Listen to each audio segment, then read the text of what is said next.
Olá pessoal, boa tarde, meu nome é Cris de Pascoal, eu apresento o programa Enigmas, o programa Despertos, e também trabalho lá com Lucimara Parisi, montando as pautas de ufologia e espiritualidade, e estou aqui com vocês, sempre fazendo uma pauta ou outra, uma live ou outra, falando aí sobre as questões que estão acontecendo. Há pouco tivemos aí, dia 23 de setembro, que foi anunciado o final do mundo, ontem também, um paranormal dizia que o mundo acabava, e assim vai. Então, eu comecei a pesquisar sobre esses assuntos, por que a gente entra nessas enrascadas?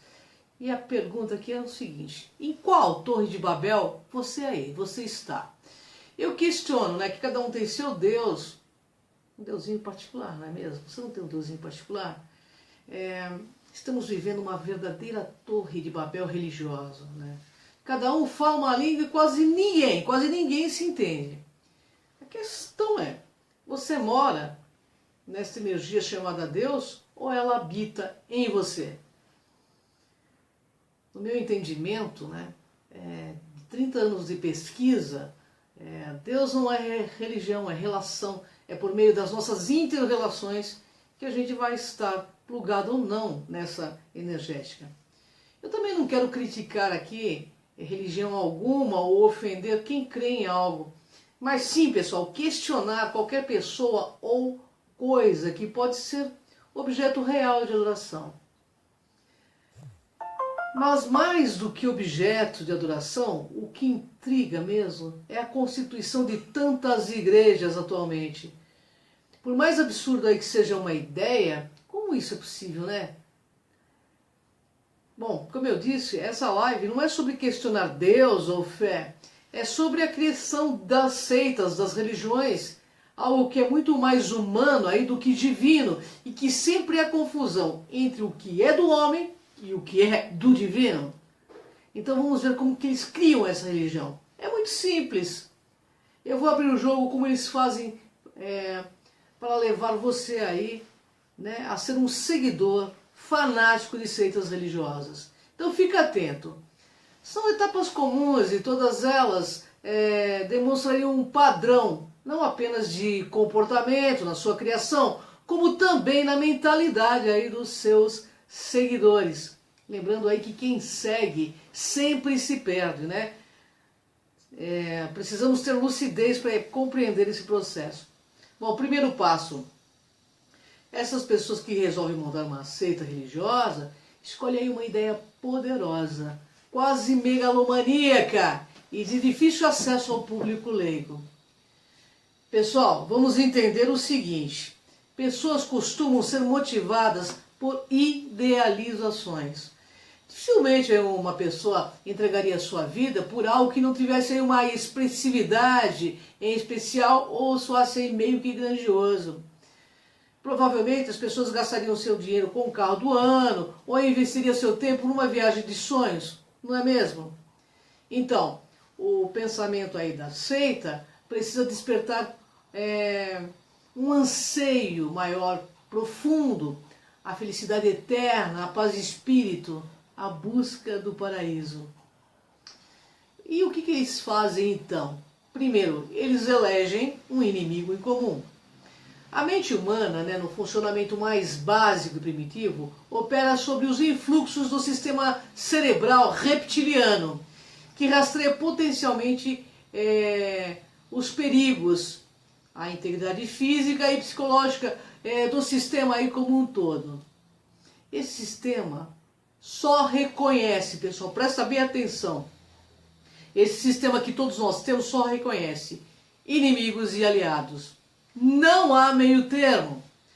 Os marqueteiros sabem muito bem como ativar o desejo de escassez aí das pessoas, anunciando que um produto vai acabar. Mas eu vou citar isso no meio das religiões. Assim, o seguidor vai lutar contra a escassez, seja de que nível for, contra o tempo. Pessoal, Hitler ele sabia muito bem como dar um direcionamento ao caos social, financeiro e político da decadência alemã na década de 20. O povo judeu. Qualquer desconfiança pessoal teria o fim sob a alegação de uma raça intrusa e que despertasse um sentimento comum a todos. Nesse caso, o sentimento era de se sentir ameaçado.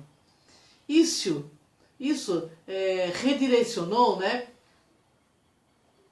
toda a política de Hitler. Seus olhos tinham um alvo certo e bastava atacar numa só direção. Ele colocou uma meta altamente utópica, seria a raça ariana, né? Raça pura, mas que era o desejo de aspiração da coletividade. Se alguns líderes aí prometerem aumento de salário, um braço mais musculoso, uma viagem para Nova York, serão cobrados por isso entre 3 a 6 meses. Se o resultado, claro, não for entregue no prazo, as pessoas virarão as costas e dirão que a seita é um embuste, que é uma fraude, que são tratantes. Mas se prometerem algo inapalpável, abstrato e com definição duvidosa, isto será perfeito. Você correrá por anos a fio atrás daquilo e caso não atinja, né, o alvo, vão dizer que foi você que não mirou direito, né, no que você queria, que você não se colocou à vontade do Criador ou usou pouca vontade. É o que temos hoje nas igrejas que ensinam como focar bem para ter dinheiro. Tanto que hoje nas igrejas aí, nos templos religiosos, que a gente vê as pessoas se reunindo, ritual da prosperidade dentro de igrejas, né? Ritual da prosperidade, mas você tem que dar muito lá para a igreja para você receber depois. Olha essa cara, né? Com o passar do tempo, você vai realmente, por meio dessa lavagem cerebral, acreditar que a falha é sua.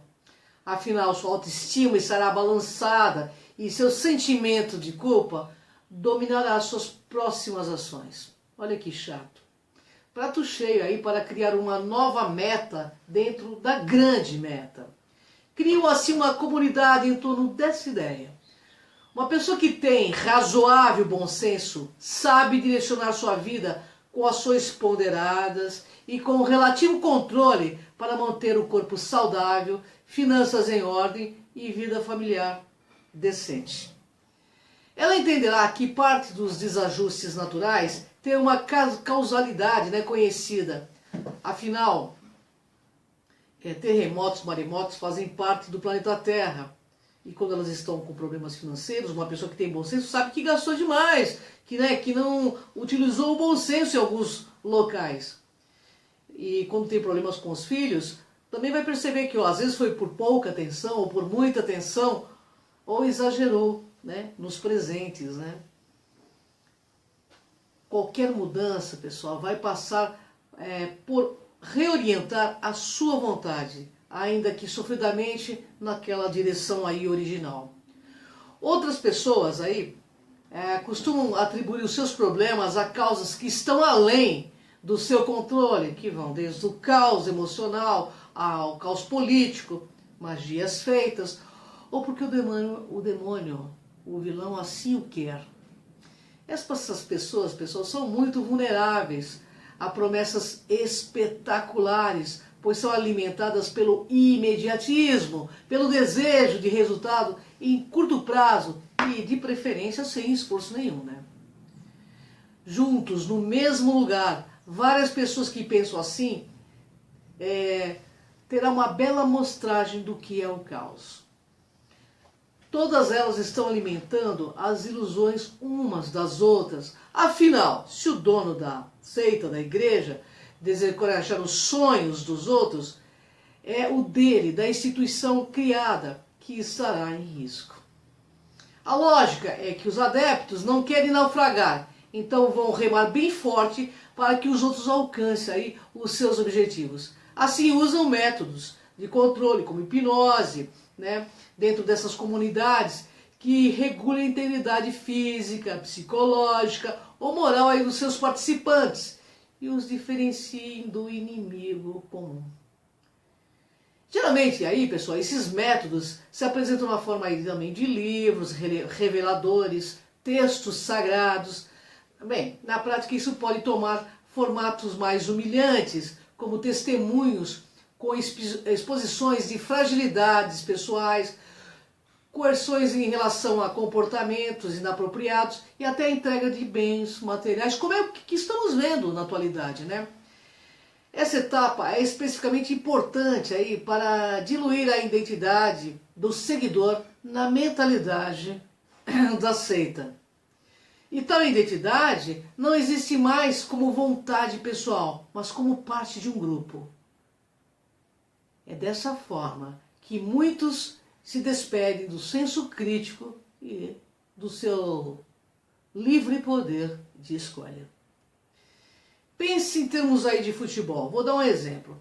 Se você for corintiano, por exemplo, tá? Qualquer grande conquista do seu time será uma grande conquista sua também. Você não vê que os torcedores se matam, se agridem, né? Brigando pelo time?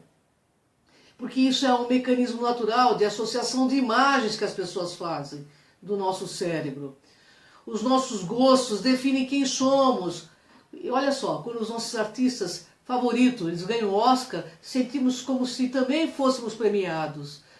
Assim como foi com Ayrton Senna quando foi embora. E a nação ficou toda triste, porque nós sentimos o pesar de perder alguém grandioso que nos representava.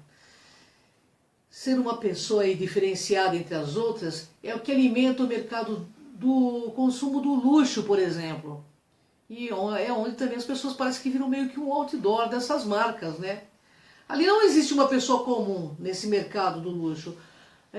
Só a fina nata dos endinheirados aí que pode usar aí determinadas marcas, né? Já imaginou aí aquela cena clássica dos que fazem regime em grupo? Se um gordinho perde os quilos necessários, ele está em um desses grupos que ajudam a pessoa a perder o peso, ele é aplaudido, né?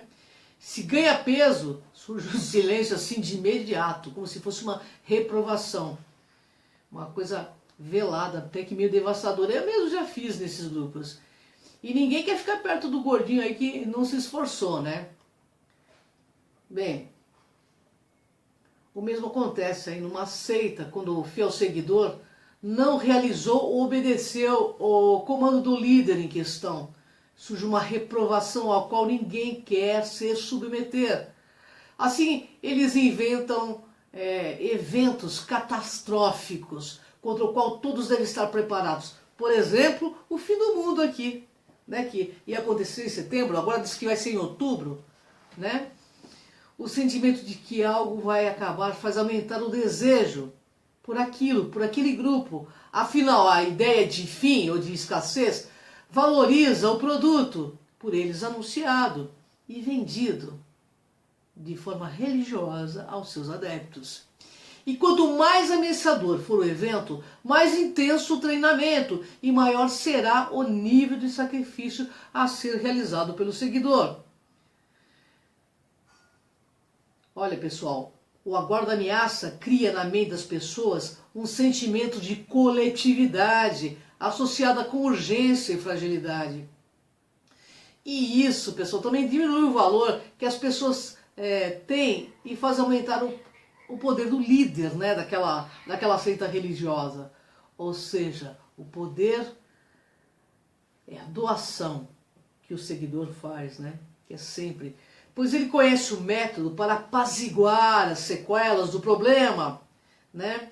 Sempre com promessas abstratas do paraíso ou do inferno, caso você não faça o que ele mandou. Se o mundo vai acabar, o líder tem o kit salvador. Você já comprou algum aí?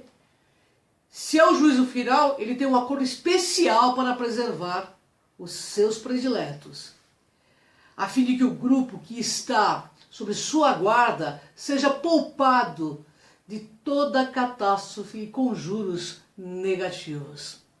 Vou citar aqui um caso bem famoso que é o Jim Jones, em que 900 seguidores cometeram suicídio. Havia uma garantia, sim. Aqueles que se matassem seriam os escolhidos e quem fosse covarde e ficasse vivo queimaria no fogo do inferno. Funcionou, né? Todos se mataram e as pessoas que se negavam a ingerir o veneno, inclusive crianças, foi obrigada por outros adeptos. Olha o que é o poder de uma crença, né? Os líderes aí dessas instituições mostram-se como alguém que anteviu e superou as barreiras que os demais terão que superar. Assim como pessoas amarram dinamites nas cinturas e se tornam homens bombas, eles fazem essa lavagem cerebral plena. A força do líder vem do fato de que ele teve uma revelação divina, única e que deverá ser passada aos poucos, para que você possa ceder mais energia, mais dinheiro e assim vai.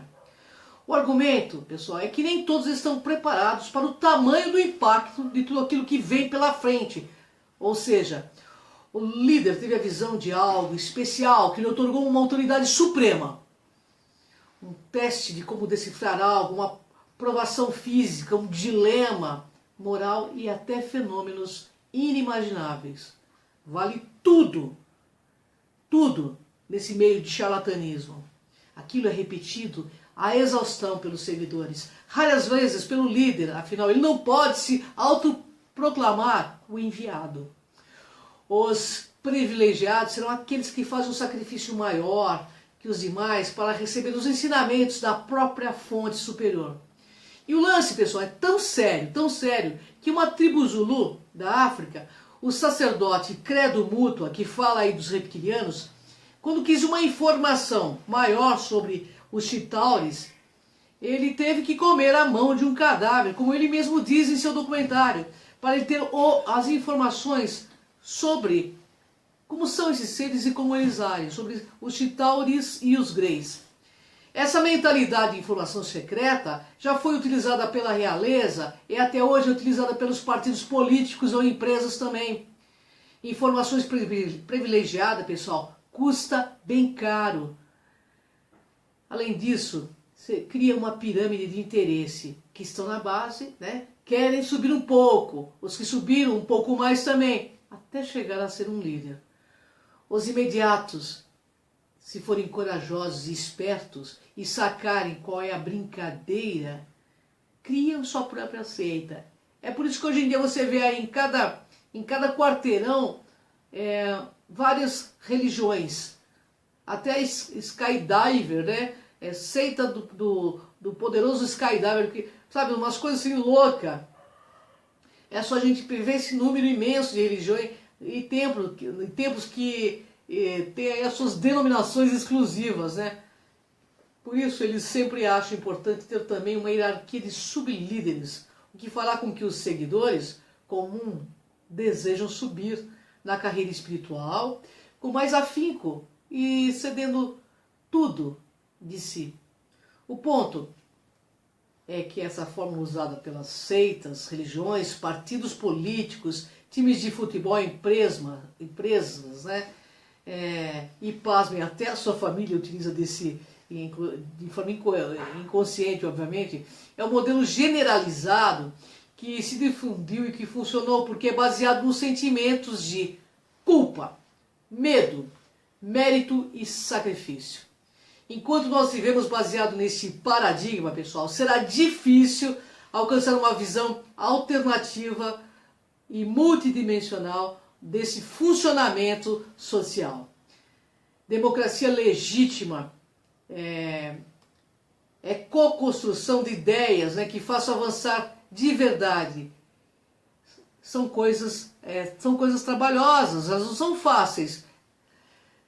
Eu não tenho uma ideia do que seria algo realmente saudável, mas posso dizer que qualquer sujeito com um pouco de disposição pode causar mais prejuízo do que benefício ao arrastar pessoas vulneráveis num caminho de alienação e pouco entendimento da vida. Porque no fundo a questão deles é ganhar dinheiro, é ser visto como salvadores da pátria, é usar esse poder para arrastar milhares de consciências a coisa alguma. Não esclarece, confunde. Confunde por meio do medo de algo que nem os líderes acreditam realmente. Por isso, esteja desperto. Essa força aí, chamada Deus, não é religião, como eu disse no começo. É relação. É por meio da nossa relação entre todos os seres vivos que nós estaremos nos ligando ou desligando também desta fonte.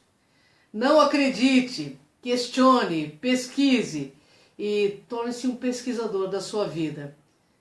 Torne-se seu máximo melhor possível todos os dias. Aí sim, faremos essa jornada interna. Seremos livres para saber quem comanda ou comandou nossas mentes até os dias de hoje, com tantas crenças irracionais. E veremos que este mundo não é dos espertos, é dos despertos. Pessoal, 7 de outubro agora, às 14 horas eu estarei no Espaço Galáctica, abordando sobre libertação pelo conhecimento. Será às 14 horas. Quem tiver interesse, faça a sua inscrição. Telefone é 2592 1066.